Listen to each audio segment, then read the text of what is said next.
Општинскиот комитет на ВМРО ДПМН Карбинци денес одржа пресконференција и јавно праша колку проекти се аплицирани од страна на општината под раководство на градоначалникот Јордан Насев на ИПА компонентата за прекогранична соработка со партнер општини од Република Бугарија.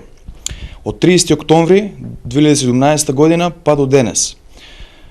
Колку од проектите што ги аплицирала локалната власт се добиени, реализирани или се реализираат од страна на актуелната локална власт? Дали за прв пат во историјата на општина Карбинци една локална власт е одбиена за некој проект за прекогранична соработка?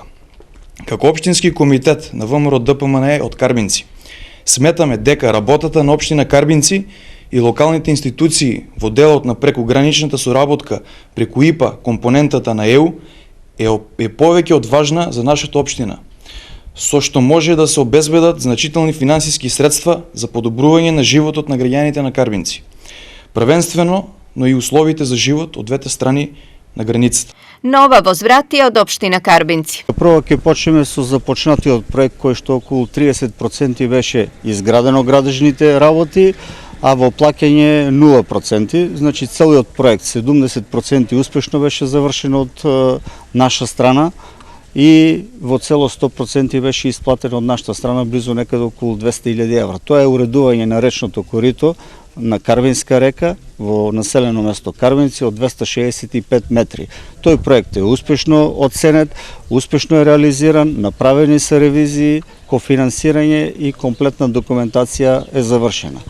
Во меѓувреме имавме повик во 2018 година до мај месец. На овој повик општина Карбинци аплицираше со два проекта, со еден инфраструктурен проект од 365 метри уредување на речното корито во село Карбинци. Од 154 проекти кои што беа рингирани, ние сме ставени на 18-то место по ранг листа. Јас се надевам дека ќе се обезбедат доволно средства.